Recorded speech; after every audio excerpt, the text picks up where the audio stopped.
The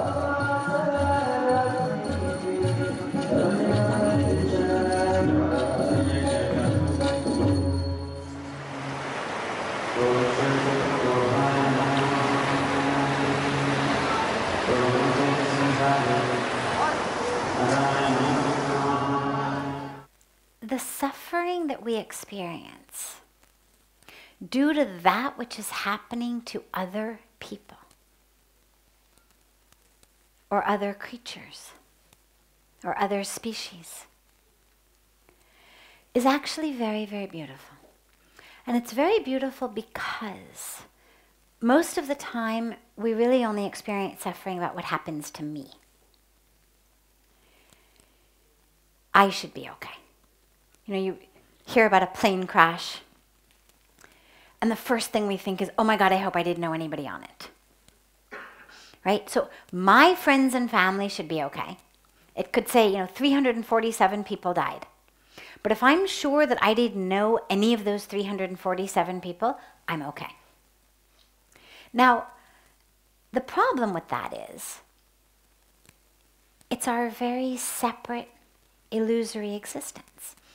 When you talk about experiencing suffering due to what's happening to other people, what it means is that you're breaking out of that illusion of individuality. So on the first part, that's really beautiful. It's a beautiful place to be, to feel sad. This is where we talk about compassion. Right? If I couldn't feel sad for another being, I could never experience compassion. Compassion is experiencing through a sense of oneness with you. If I don't experience a sense of oneness with you, I'm not going to experience compassion. I won't be able to feel empathy. I'll be stuck with just sympathy. Sympathy is, oh, you poor thing. Can I have a cup of tea? That's sympathy. Like my life is going to continue on. And, oh, you poor thing, I'm so sorry. In order to feel anything beyond that, I need to experience a sense of connection with you, a sense of oneness with you. And so to feel sad at what other people are going through is very beautiful. The problem, as you've said, is it makes us sad. And there is so much suffering in the world that the minute you open yourself to that, no matter where you look, turn on the news. Go to the news online. Read a newspaper. Walk through the streets of almost any city of the world. Go to the mountains. See where they're being deforested. It's everywhere. And so that sadness becomes absolutely overwhelming. And then we're stuck in a situation of either I have to push it away, or I'm going to just literally die of a broken heart, of a heart attack, of overwhelm, of grief. But there's actually a third option. Just as there is sadness in the world, so is there joy. Just as there are trees being cut down, so there are trees being planted. Just as there is death, so is there birth. Just as there is crime and violence, so is there love and selflessness and compassion. And rather than pushing away the experience of the world, which just brings us back into our boxed up illusion, stay open to the world. But stay open in a way where you're actually open to the whole world, not just to the part that's suffering. Because that's also a box. The world is darkness and light, night and day. dry seasons and rainy seasons. It's both. It's the sunrise and the sunset. It's the fire that's devastating a city, and it's the firemen giving their lives to save the people who live there. It's both. It's children dying of starvation. And it's all those people working to help them. It's all those people in the world doing something to make a difference.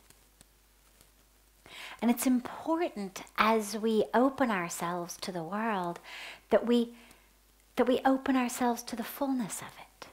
And yeah, there's suffering, and there's joy, and there's violence, and there's tenderness. There's a beautiful, beautiful story I heard a couple of weeks ago. I was in Pittsburgh in the United States, where Pujya Swamiji in the early 1980s had built the first Hindu Jain temple in the world.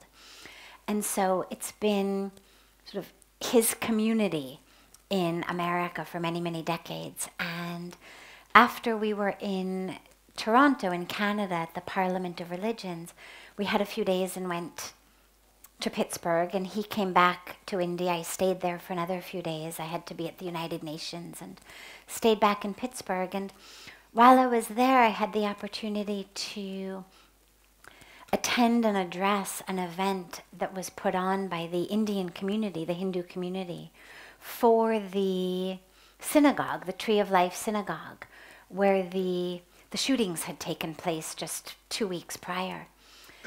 And at that event, I heard something really beautiful, which was that the shooter, after the shooting, had been injured in the altercation with the police. When the police had come, I mean, he had been shooting and then police come. I don't know the whole story exactly, which shots went where, but he ended up getting injured. He was taken to the hospital. And the doctor who operated on him was Dr. Cohen, a Jewish man. And so when we open our hearts to the suffering, that violence, we have to also open our hearts to that incredible beauty of people who are doing that work, of people who are able to see the divine. So keep yourself open.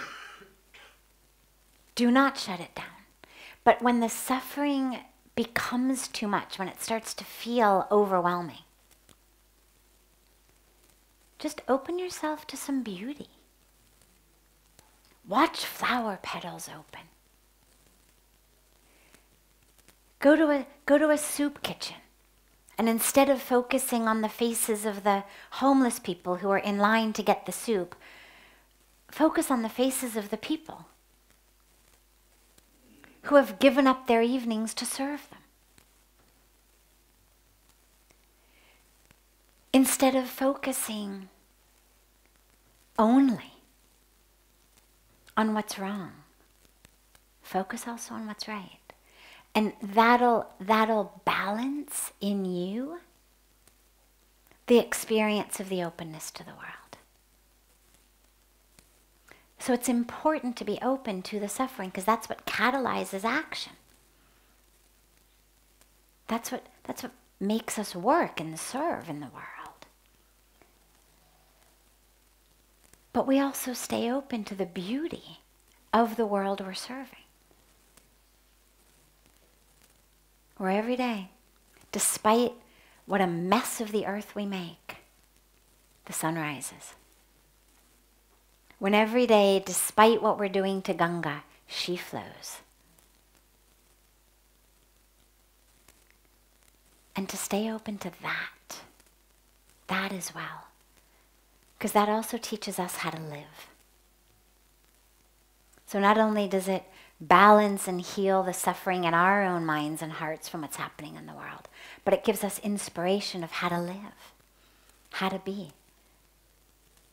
Whether my inspiration comes from the flower opening its petals, or the tree giving its apples, or Ganga flowing, or the people working in a soup kitchen, whatever it may be.